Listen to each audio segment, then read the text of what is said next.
Welcome back to ILTV on the hour. We're live from Israel with your top headlines from across the region. It's currently 7 a.m. in New York and 2 p.m. here in Israel. I'm Devo Klein, and these are the latest developments coming to you live from Israel. Now, the body of slain American-Israeli hostage Itay Chen has been identified. Hamas claims that Itay's body was discovered in the Sajaiya neighborhood near Gaza City, a notorious Hamas stronghold, and the grounds for fierce battles against the terror group during the IDF's incursion. Hamas handed the body of Chen to the International Committee of the Red Cross in Gaza City. The Red Cross later delivered the body to Israeli authorities before arriving at the National Forensic Institute for identification. Chen is the final American hostage whose body was held in Hamas captivity. Now only 5 Israeli bodies and 2 foreign nationals remain.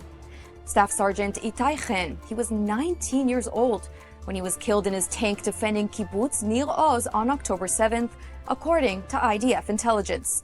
His body was taken into Gaza by Hamas terrorists and has been held for over 2 years. Now, during these 2 years, Itay's parents, Ruby and Chagit Chen, despite being notified officially of their son's death in March of 2024, have campaigned tirelessly for his return. Ruby and Chagit repeatedly met with visiting U.S. envoys, with Trump himself in the White House, and spent hours upon hours at Hostages Square pleading for their son's return. Writing on X, Secretary of State Marco Rubio said, "We honor his life, mourn his loss, and stand with his family." Matan Angres, who shared a tank with Itay Chen and was returned from Hamas captivity alive, eulogized his fallen friend, saying, quote, "I haven't stopped thinking of you. You are finally home, my brother." Israel is now demanding that Hamas release all of the remaining bodies still held in Gaza, as per the U.S. brokered ceasefire for hostages agreement. Israel has so far complied with the guidelines. Hamas, unsurprisingly, have failed to do almost all of them.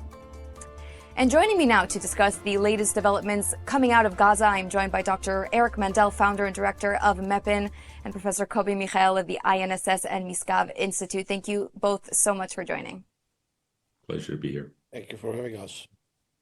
So we have 7 bodies still remaining in Gaza, and we are well into the U.S. brokered ceasefire. Now, Hamas had initially been given 72 hours to return all the bodies, and they have not complied, far from it. Kobi, I'd like to start with you. You know, Hamas is claiming that they are searching for the bodies in the rubble and that it's hard to locate them all. But we know that they are playing games. We actually have drone footage from the IDF that proves it. So what could Hamas possibly be gaining from this game? First of all, let me just correct a bit. The idea of 72 hours was with regard to the alive hostages, not with regard to the dead hostages. And here, Absolutely. Thank you. Hamas has a path that it can run away through, and this is exactly what they are doing. They want to waste and to earn time in the very same time, okay? To waste time, which means to prolong all the process in a way that will enable them to earn time for reconstituting themselves and to be with foots on the ground with regard to the military point of view and with regard to the governmental point of view as well. And we see that since day one, Hamas reconstitutes itself, and Hamas does it not because it intends to dismantle itself or to be expelled from the Gaza Strip, or not to be part of the day after in the Gaza Strip, but just on the contrary. They do not intend to dismantle themselves. They intend to remain in the Gaza Strip. And I think that they feel, and I'm not sure that they are wrong in this regard, that they are backed by, first of all, American pressures on Israel to remain containing the situation, and by Turkey and Qatar from the other side, that promise them that they will keep the vital interests of Hamas in phase 2 and phase 3, because the interests of Hamas are eventually the interests of Qatar and Turkey, and they want to see Hamas remaining not only in the Gaza Strip as an influential actor, but in the entire Palestinian arena.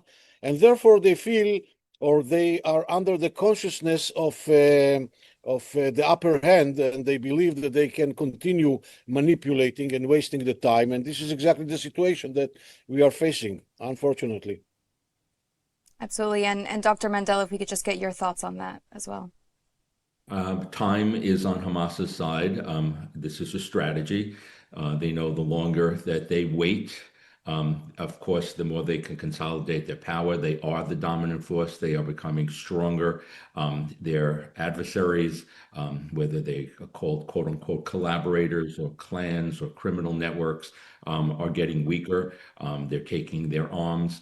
And this is, a lot of this is the timeline. They know that the Trump administration, there's a clock that's going until they leave, and that they're going to be distracted by other issues.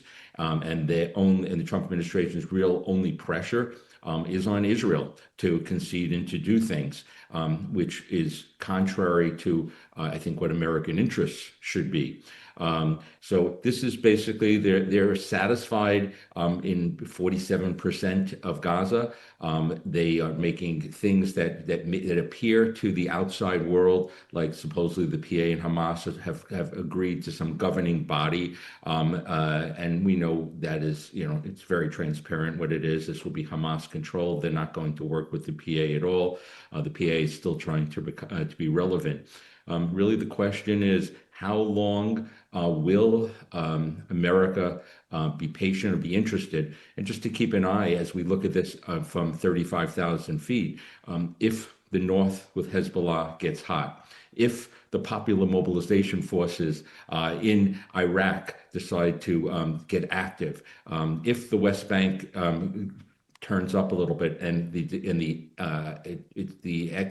the focus changes away from Gaza, they might become more kinetically active also. So there are a lot of moving pieces here, but I agree with Professor Michael that we're dealing with Qatari and Turkish interests that want Hamas to stay there, to remain Islamist, because ultimately those two countries want Israel like Hamas, but just in a different way. They want Israel to disappear over time. Yeah, and I really want to touch on this whole, governance in Gaza post-war. And we're going to touch on that soon, but I want to first touch on the story that we just covered, the body of Itay Chen, which was just returned to us here in Israel. It was located in Sajaiya. That's a suburb of Gaza City. And, most importantly, it's on the Israeli side of the yellow line. Now, we're not exactly sure how Hamas, operatives got into that area and extracted the body. We don't know if the IDF let them in or if they snuck in. That's not disclosed to the public at this point in time. But Hamas crossed the border, point blank, period. So, Kobi, can you break this down for us? I mean, why is Israel perhaps not conducting its own search and rescue in their controlled areas in the Strip if supposedly bodies of hostages could be there? I can assume that we didn't have the most accurate intelligence in this regard, because if we would have it, I assume that the IDF would have searched for the bodies by itself. Mainly when we are talking about an area which is under full control of the IDF. It's between the yellow line and the international border. Maybe we had just a general idea or general intelligence in this regard. We knew that the body might be located there, but we didn't have the exact location, and we needed Hamas to reach to the exact location in order to earn time and not to waste time for searching him without having the accurate intelligence. I assume that this is the story.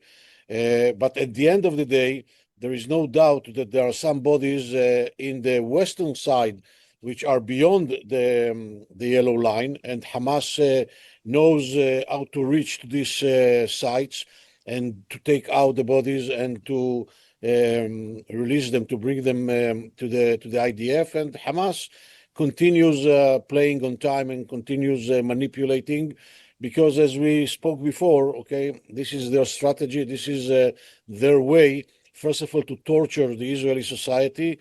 Secondly, to increase the tension between the Israeli society and the government. And thirdly, to build their capacities for reconstituting themselves in the areas that they control right now. Mm. Yeah, and similarly on that note, there are currently some 200 Hamas terrorists that are supposedly on the Israeli side of this line. There's a big debate now on whether to grant them safe passage to the Hamas side of the enclave. But these are Hamas terrorists. Dr. Mandel, I'd like to turn to you now. Why is Donald Trump pressuring Israel to let these terrorists, cross safely, to grant them safe passage? They're terrorists. I think it's very clear. On one side, you have Hamas, which is doing psychological terror on the Israeli society.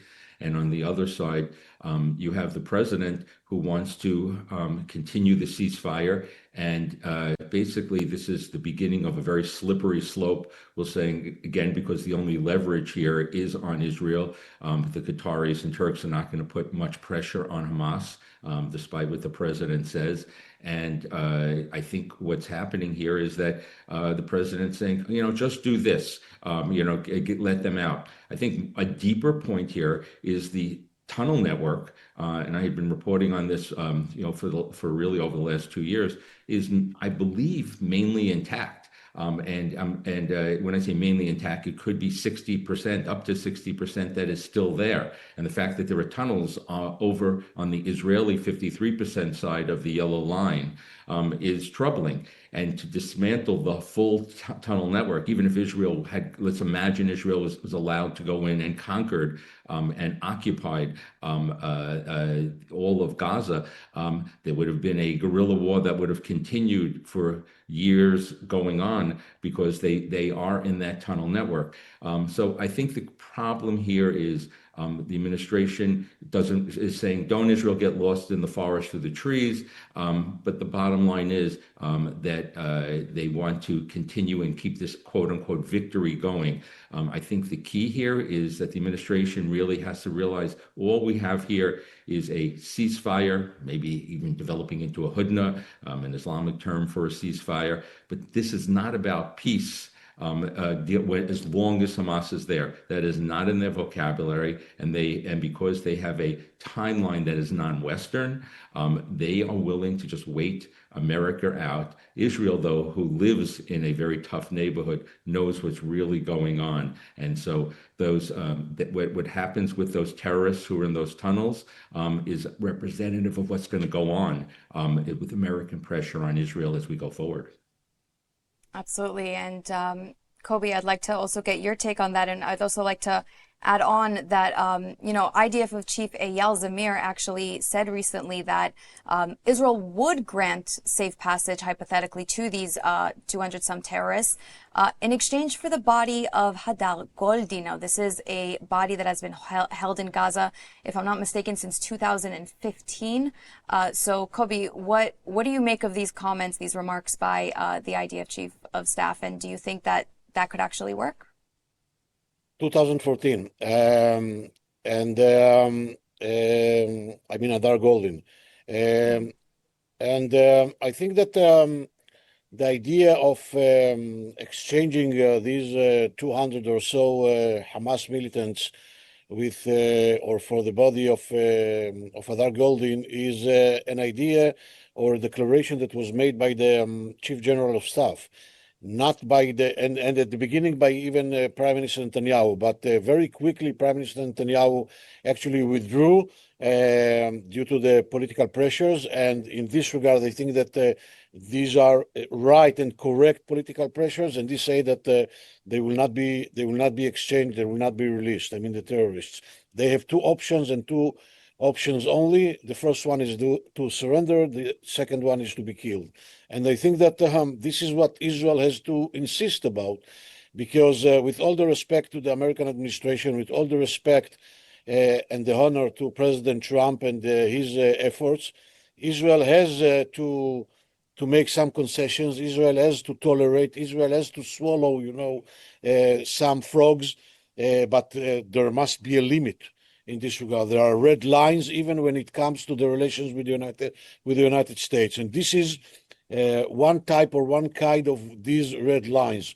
The idea of releasing or exchanging these 200 militants for something that Hamas is obliged to do according to the existing agreement The idea that Hamas begins negotiating with Israel through the mediators and negotiating with the United States inside the agreement, this is something that cannot be tolerated because it will be a precedent. And if Israel will contain it, or if Israel will tolerate it and will enable it this time, this will be a very wide door and a corridor for further concessions.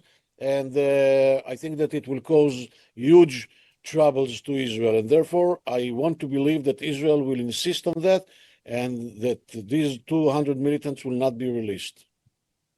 Interesting. So you think that actually Israel should defy Trump's pressure to comply and to release these terrorists and to give them safe passage?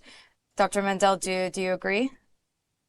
I think if I were advising Israel, and I say this, that in strengthening the U.S.-Israel relationship, I would say to change the conversation. Let's get laser focus back about the most important thing that we should be discussing now, that as phase one gets closer to ending, the disarmament of Hamas, and bring to truth the fabrication that people believe that there's going to be some Muslim Arab international force that is going to disarm Hamas, and the only groups that would be able to do that would be the IDF, unless there was some private contractors that were hired, which is not going to happen. And so I think Israel should change the conversation here. And the conversation is about, when is Hamas going to disarm? When are they going to be militarily not there, not physically there, not part of any governing structure? Those are all things the president said. And I think by changing the conversation and gently reminding the American administration that this is what it's really about. These other type of things are distractions. Everything should go back. So when is Hamas disarming? Who will disarm Hamas? And to highlight every time they do something egregiously. When I read Arabic sources, everything is always about the Israeli response to when Hamas does something, and that's all that gets reported. And that also filters into the West, into Western Europe, and also filters into the United States. Get back onto the focus, disarming Hamas. It needs to be done now. This cannot be dragged out. And when it isn't, I think it will make all those other discussions regarding terrorists in tunnels or the psychological war that is being done by holding an Israeli soldier's body since 2014, not less important, but it takes away from Israel's incredible case of basically sticking to the 20-point plan, and it is Hamas is the one that is not doing what it's supposed to be doing. Right, absolutely. And, we really are almost out of time. We have to wrap up, but, we have to mention, Trump's draft that he submitted to the UN, which does detail the international force that would come in and push the ceasefire goals forward. So like you said, demilitarization and the obviously reconstruction, there's a heap of work to be done in the Gaza Strip. But Hamas, on the other hand, has repeated again and again that they would not accept any, foreign body to come into the Gaza Strip to govern them, to assist in this effort. So just as final remarks from both Dr. Mandel and Kobi, Dr. Mandel, let's start with you. Do you see Trump's plan working out? I wish I could say I would think that this would work out. But I think what we have to remind everyone is that we are dealing with jihadists. These spots are not going to change. And their goal is over time to destroy Israel. And the Trump plan should be congratulated because two things that occurred: the living hostages have come home, quite a few of the remains of other hostages have come back, and Israel is in force in 53% of Gaza. If that is the end of it, it actually is a good thing. Nobody could have imagined that just a few months ago. But as far as going through all of the steps, it's not going to happen. There's no willingness, no ability, if there's no willingness for any force to go in there and get rid of Hamas, even if they have a fig leaf of saying that there is some technocratic government there. So I am pessimistic that it's going to be what the president wants, and I think it needs to be refocused, rethought of what the next steps are, but they can't be at Israel's expense because America needs Israel to be perceived as remaining strong in the region for American security interests. Absolutely. And Kobi, your final thoughts on that? I do agree with this assessment. I think that the probability that the plan in its entirety will be realized or implemented is very low. But in the very same time, I think that there is an option with a higher probability that the plan can be realized or implemented in a gradual manner, which means that the mechanism of the plan with its three components, the technocrats government, the ISF, and the peace board, will be established and will begin operating in the eastern part of the Gaza Strip, which is controlled by the IDF. And in the very same time, the IDF will resume the military fighting against Hamas in the western part of the Gaza Strip until dismantling Hamas, until reaching to a full demilitarization of the Gaza Strip, and then to facilitate the conditions for the existing and operating establishment or mechanism in the eastern part to expand its role to the western part as well, to the entire Gaza Strip. I don't see any option that Hamas will dismantle itself voluntarily. I don't see any option that Hamas will comply. I don't see any option that Qatar and Turkey will pressure Hamas to do that. And the idea that President Trump insists and continue insisting to keep Turkey and Qatar in a very central role in all of this plan, I think that this is a mistake. It's something that creates tensions even with the other partners, the Egyptians, the Saudis, the Emirates. And I think that they might be very severe spoilers for all the plan, and we have to minimize their presence and their influence in the Gaza Strip. Absolutely. Well, unfortunately, that is all the time that we have today, but I want to thank our distinguished guests for joining, Dr. Eric Mandel of MEPIN and Professor Kobi Michael of the INSS and Misgav Institute. Thank you both for coming on the show. Thank you very much. And the news coming out of New York. 34-year-old Democratic Socialist Zohran Mamdani has won the New York mayoral elections. Mamdani, with outspoken anti-Israel views, has shocked the American political establishment by winning the election for New York mayor. Mamdani scored just over 50% of the vote, beating the combined total of his opponents. They are, of course, former Governor Andrew Cuomo and Republican candidate Curtis Sliwa. Mamdani, a Muslim immigrant who moved to Queens at the age of 5, managed to run a successful campaign, especially among younger New Yorkers, pledging to lower the cost of living in New York, promising free transportation, higher taxes for corporate, reduction in rent, and more. Now that Mamdani has won the election, it remains to be seen whether the Democratic Assemblyman will be able to deliver on his promises. Nevertheless, many New Yorkers are excited to welcome into office a young, energetic man, but one New Yorker who isn't too pleased with the election's results is the President of the United States, Donald Trump.